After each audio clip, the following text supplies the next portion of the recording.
कल बलवंत सिंह मनकोटिया ने एक पोर्टल को इंटरव्यू दिया और उसमें खूब भड़ास निकाली, खूब लांछन भी लगाए, खूब धमकियां भी दी, आरोप भी लगाए। और जो इंटरव्यू लेने वाला था सरदार जी रविंदर सिंह नाम का, वो आग में घी डाल रहा था, तोड़ मरोड़ के और नमक मिर्च लगा के सारी बात को पेश करने की कोशिश कर रहा था। मुझे नीचा दिखाने की कोशिश की जा रही थी। शुरुआत ही उसने ये की कि बलवंत सिंह, तेरे को हर्षदेव ने बिट्टू दर्जी बोला है।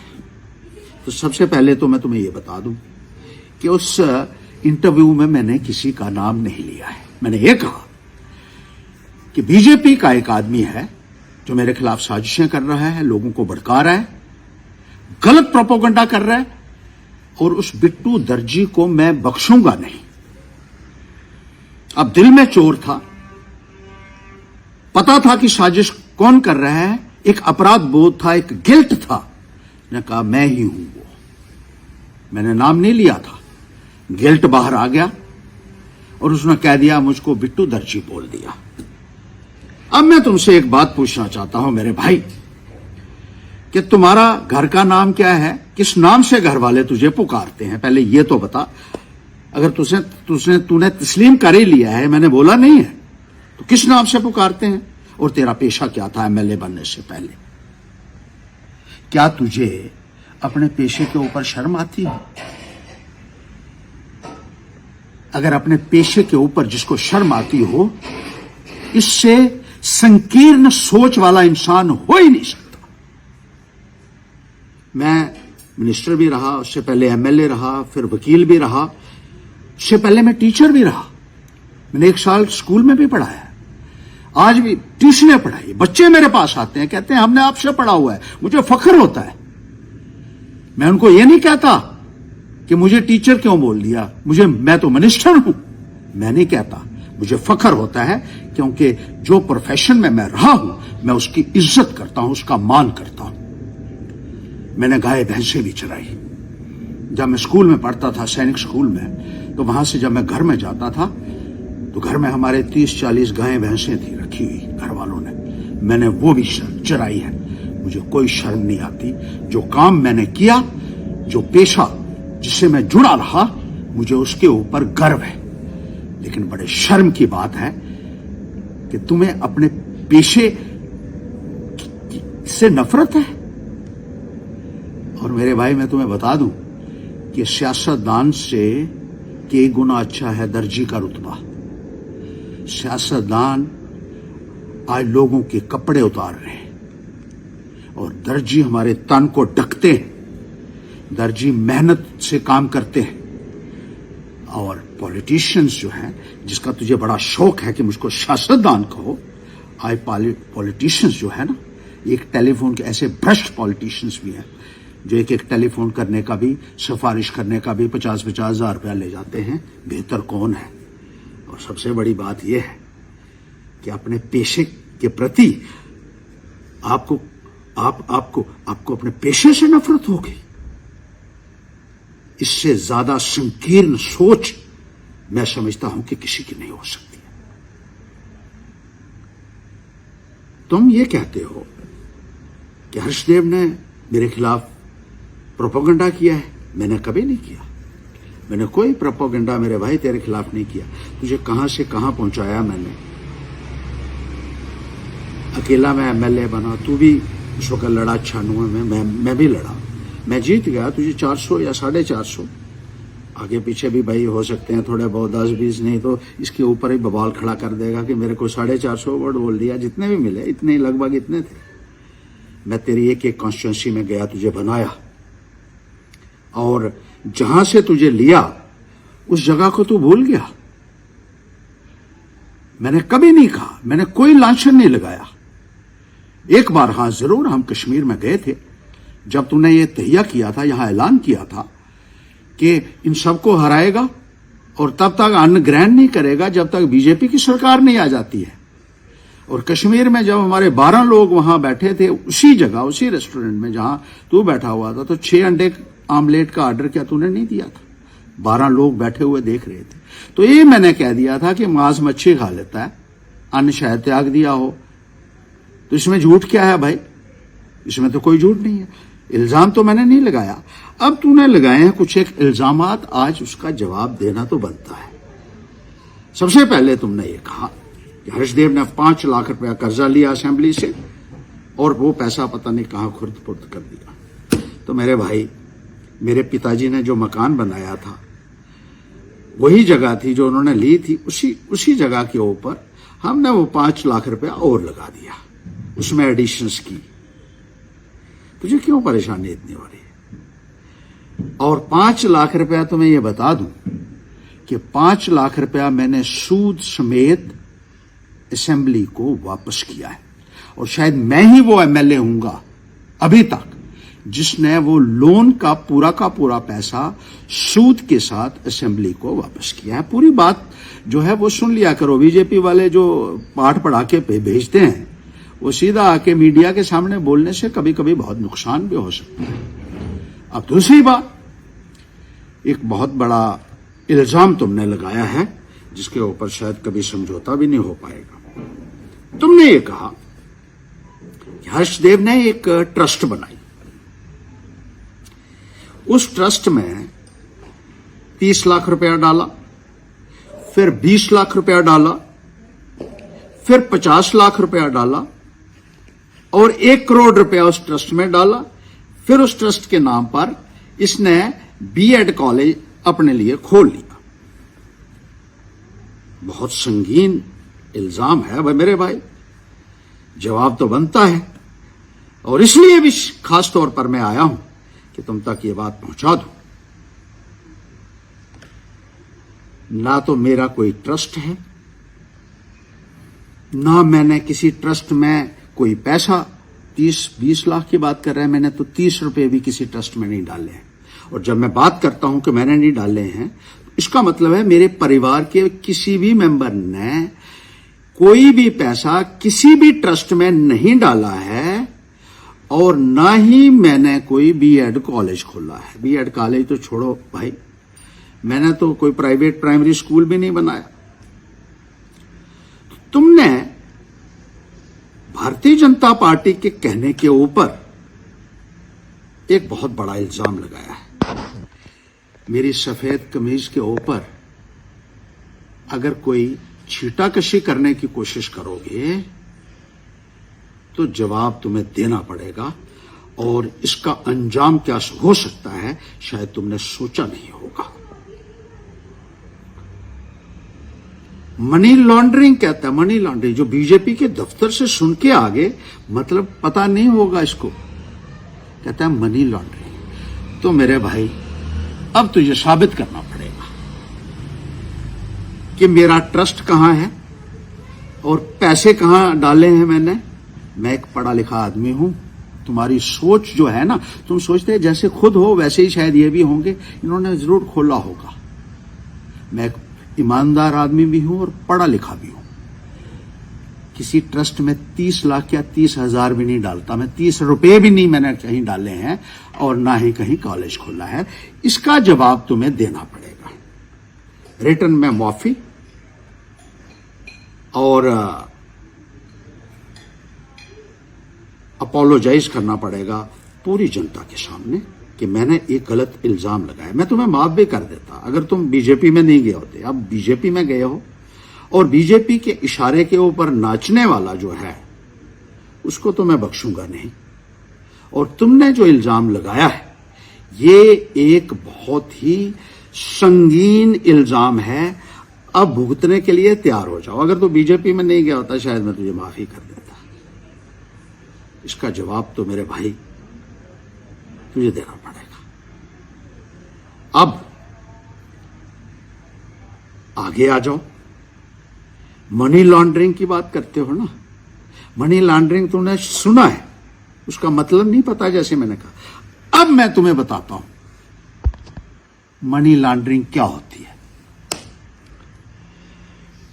तुमने खुद एक बयान दिया पोर्टल के ऊपर वीडियो तुमने इसी चैनल को, जो तुम्हारा बड़ा करीबी है, कोई रविंदर सिंह सेंटिनल वाला, इसको ही बयान दिया, उसकी रिकॉर्डिंग मैंने रखी है। उसमें तुमने कबूल किया कि तुमने एक फ्लैट खरीदा था अपने एक दोस्त के साथ मिलकर, यह भी तुमने कहा। फिर तुमने ये कहा कि इस फ्लैट को मैंने बेचा। यह नहीं बताया कि यह पैसा कहां से आया, सोर्स क्या है इस फ्लैट को लेने का। ना ही कहीं तुमने रिकॉर्ड्स में वो शो किया है कि तुम्हारे पास कोई फ्लैट भी था। अब एमएलए हो तो इतना तो पता ही होगा कि जब कोई चीज खरीदनी है तो उसके लिए जो पैसा लगाना है तो सोर्स शो करना पड़ता है कि ये पैसा आया कहां से है। रिटर्न्स भरनी है, उसमें शो करना है, असेंबली में देना पड़ता है कि मैंने ये किया है। ना तो उसका सोर्स है, और फिर कहा मैंने, मेरे दोस्त ने कहा बेच के पैसे तू ही रख ले, तो वो पैसा जो बेचा वो पैसा भी शो नहीं किया। ना पैसा जहां से आया है वो सोर्स शो किया है, ना जहां गया है वो सोर्स शो किया है। इसको कहते हैं मनी लॉन्ड्रिंग, जिसका तूने खुद कबूल किया। देखिए, मैं कोई बात ऐसी नहीं कहूंगा जिसका मेरे पास सबूत नहीं होगा। जहां मेरे पास पूरे सबूत हैं मैं वही बात करूंगा, और वीडियो रिकॉर्डिंग मेरे पास पड़ी हुई है। तो मेरे भाई, मनी लॉन्ड्रिंग ये होती है, और इस मनी लॉन्ड्रिंग का हिसाब तुझे अब देना पड़ेगा, क्योंकि सबूत जो है वो हाजिर है। ये ऐसे हवा में नहीं है कि ट्रस्ट बनाया तो पैसे डाल दिए, ये तुमने खुद कबूल किया है। दूसरा आ जाओ, उधमपुर में म्युनिसिपैलिटी की दुकानें अलाट करवाई तुमने, अपना नाम बदलकर, अपनी पहचान बदलकर, अपना एड्रेस बदलकर। ये किस लिए? मनकोटिया कहां गया उसमें से? Balwant Singh son of Mastram, RO Gandhinagar Udhampur. क्या कमाल है, उधमपुर में गांधीनगर। नाम भी छुपाया और एड्रेस भी छुपा दिया।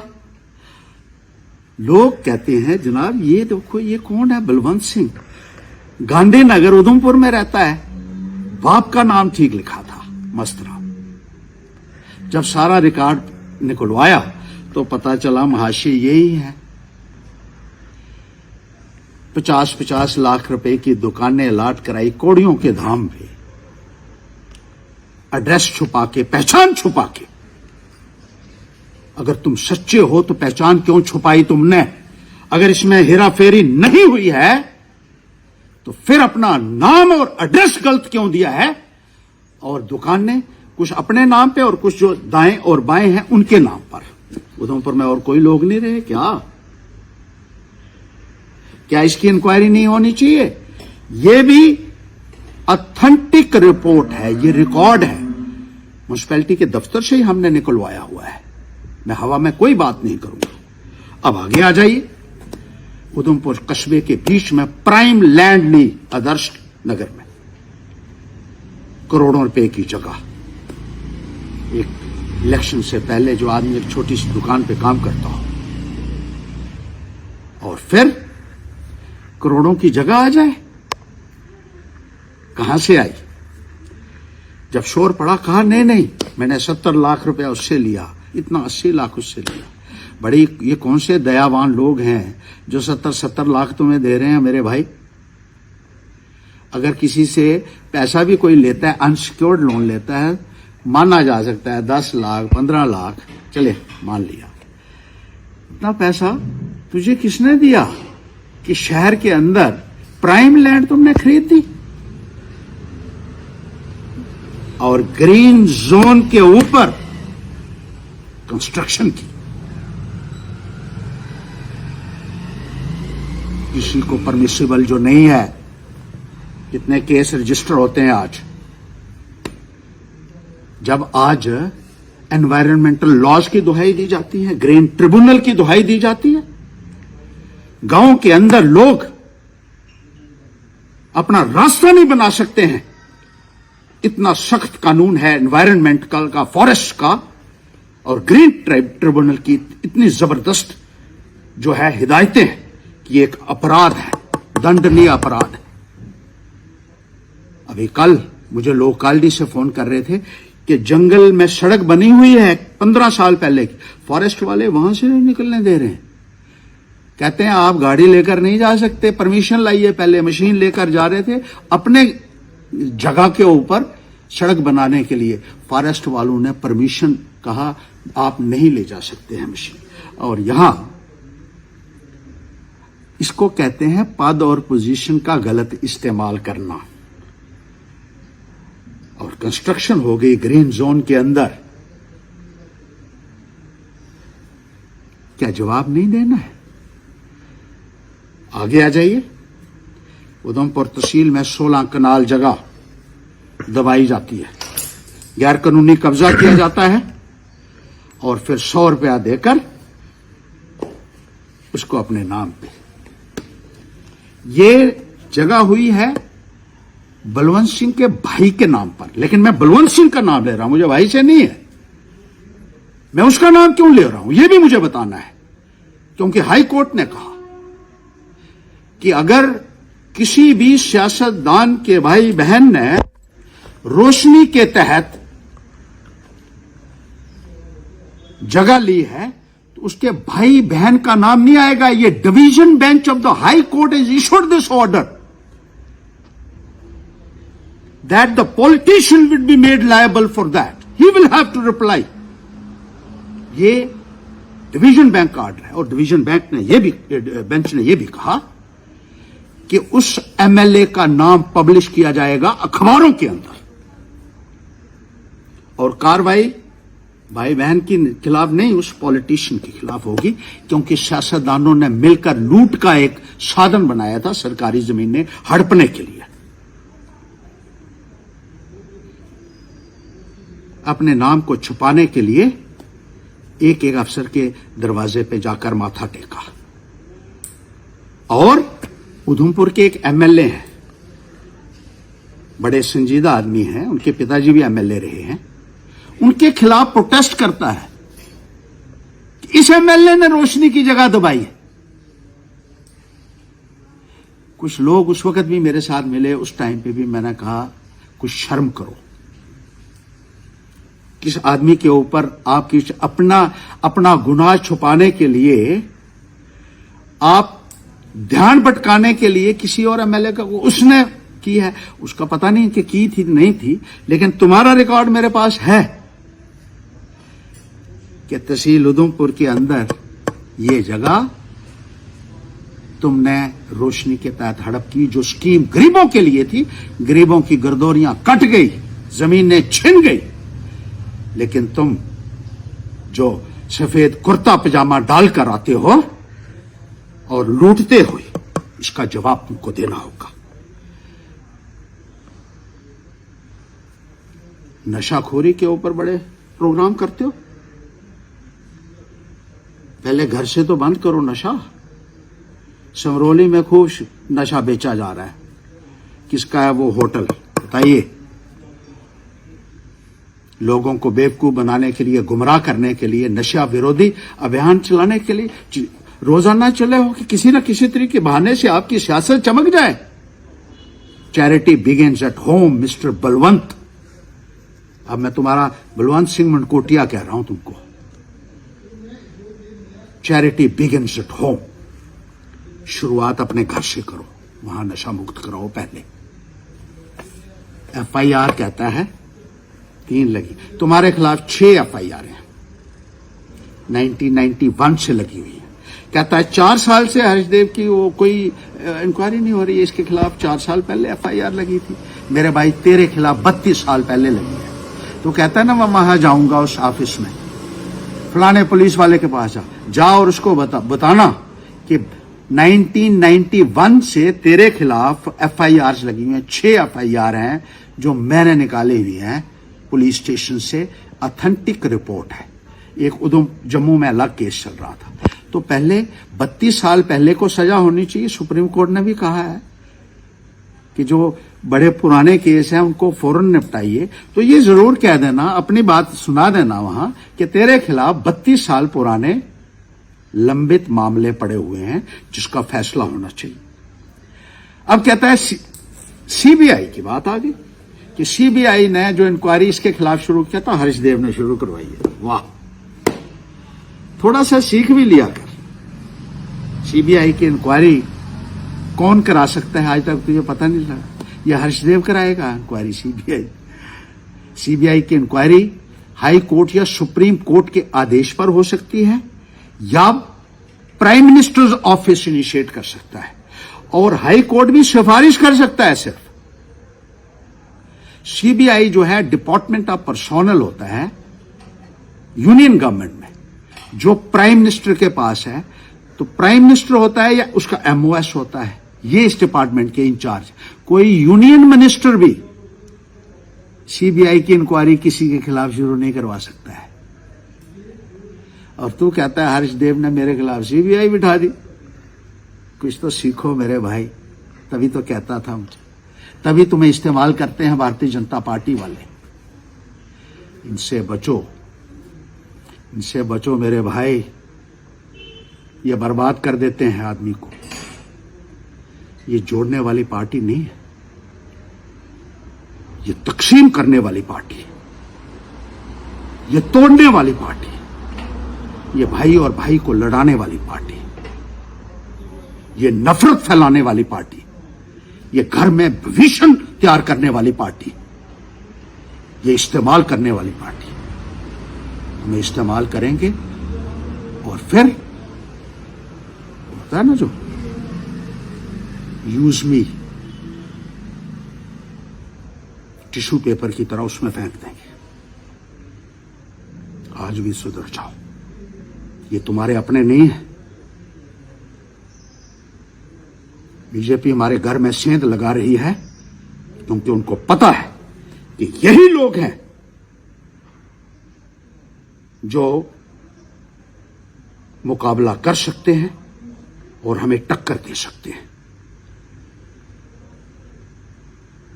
एकदम से तुम चले गए बीजेपी की गोदी में जाकर बैठ गए।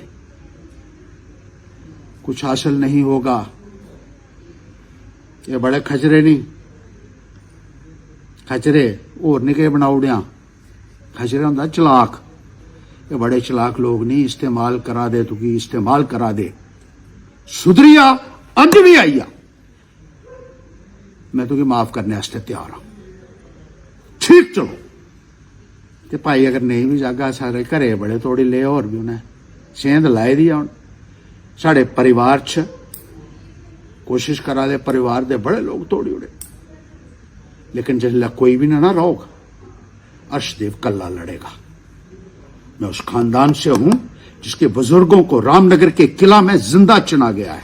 मेरे में वही खून है, और आगे भी ये लड़ाई, ये मशाल आगे भी। अब हमारे बच्चे भी तैयार हो गए हैं मेरे भाई। कभी कहते हैं उसको मार देंगे, कभी कहते हैं काट देंगे, कभी कुछ कहते हैं। मैं रहूं या ना रहूं, लेकिन ये लड़ाई आगे जारी रहेगी, और इन बेईमानों के खिलाफ पूरी शिद्दत के साथ हम लड़ेंगे। हर्षदेव गरीब के लिए जिएगा, गरीब के लिए मरेगा, और कोई भी खड़ा नहीं होगा तब भी अकेला लड़ेगा। गरीब के लिए, मजदूर के लिए, किसान के लिए, युवाओं के लिए। ये मेरा पैगाम है। बता देना अपने आकाओं को जो तुझे भेजते हैं उल्टा सीधा पाठ पढ़ाकर, और सुधर जाएगा तो तेरी बेहतरी है भाई।